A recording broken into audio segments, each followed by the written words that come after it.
Super star Rajinikanth தற்போது அடுத்தடுத்த படங்களில் பிஸியாக நடிச்சுட்டு வராரு. இப்போ அவரோட நடிப்பில் ரெடியாகி கொண்டிருக்கும் திரைப்படம் ஜெயிலர் 2. இந்த ஜெயிலர் 2வை நெல்சன் தான் எடுத்துகிட்டு வராரு. மேலும் இந்த ஜெயிலர் 2வில் பல முக்கியமான பிரபலங்கள் நடிச்சுட்டு வராங்க.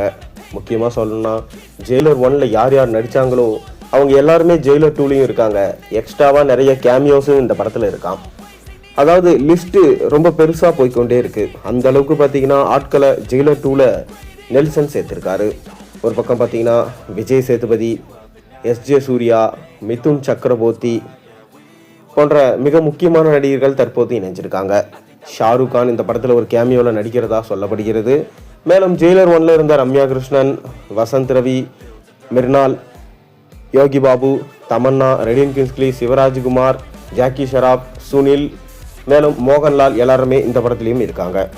தொடர்ந்து இந்த படத்துடைய ஆடியோ லான்ச் குறித்து ஒரு சின்ன தகவல் வெளியாயிருக்கு.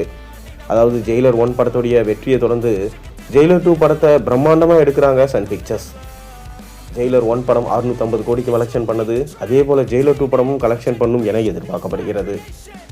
ஆனால் ஜெயிலர் 1 படத்துடைய வெற்றிக்கு காரணம்னு சொன்னால் 2 விஷயங்களை சொல்லலாம்.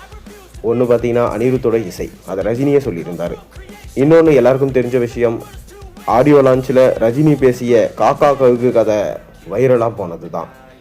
இவரை தான் காக்கா என குத்தி பேசுகிறாரு, விஜய் தான் அது என ஒரு பக்கம் சொல்லப்பட்டது. கடைசியில் 2 பேரும் சமாதானமாக போயிட்டாங்க. ஆனால் இப்போ விஜயை பற்றி பேசுகிறத தவிர்த்துட்டு வராரு சூப்பர் ஸ்டார் ரஜினிகாந்த். அதனால் ஜெயிலர் 2 ஆடியோ விழாவில் கண்டிப்பாக விஜயை பற்றி பேச மாட்டார் என சொல்லப்படுது. ஏன்னா சமீபத்தில் நடந்த கூலி ஆடியோ லான்ச்சாக இருக்கட்டும், வேட்டையன் ஆடியோ லான்ச்சாக இருக்கட்டும், எந்த ஆடியோ லான்ச்லேயுமே விஜயை பற்றி ரஜினி பேசலை. இன்னும் சொல்லப்போனால் விஜயை பற்றி எப்பவுமே அவர் பேசலை. ஆனால் ரசிகர்கள் தான் அந்த மாதிரி புரிஞ்சுக்கிறாங்க. இப்போ அதையுமே ரொம்ப ஸ்ட்ரிக்டாக தவிர்த்துட்டு வராரு சூப்பர் ஸ்டார் ரஜினிகாந்த். மேலும் இந்த ஆடியோ வெளியீட்டு விழாவை ஏப்ரல் மாதம் நடத்த திட்டமிட்டிருக்கிறதா சொல்லப்படுகிறது. மேலும் ஆகஸ்ட் 14 படம் ரிலீஸ் ஆக இருக்கிறதுனால தொடர்ந்து இந்த படத்தோட ப்ரொமோஷன் வேலைகளில் நெல்சன் ஈடுபட போகிறாரு. ஷாருக் கானோட அந்த 15 நிமிட காட்சிகள் மட்டும் படம் பிடிச்சிட்டா படம் ஓவர்.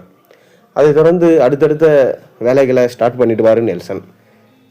மேலும் இந்த ஆடியோ லான்ச்சில் ரஜினி என்ன பேச போகிறாரு, அது மட்டும் இல்லாமல் இந்த படத்தில் நடித்த பிரபலங்கள் என்ன பேச போகிறாங்க, இதை எதிர்பார்த்து தான் ஒட்டுமொத்த திரையுலகமே காத்து கொண்டு இருக்கு. ரஜினியோடைய மேடை ஸ்பீச்சுக்கென்றே தனி பட்டாளமே இருக்குது. அந்தளவுக்கு மேடை பேச்சில் பயங்கரமாக பேசக்கூடியவர் ரஜினி. காமெடி கலந்து ஒரு ஹியூமர் சென்ஸோட மக்களை கவர்ந்து இருக்கும் மேடை பேச்சாளர் ரஜினி. அதனால் இந்த ஆடியோ லான்ச்சுக்காக ரசிகர்கள் தாண்டி மக்களும் வெயிட் பண்ணுறாங்கன்னு தான் நம்ம சொல்லி ஆகணும்.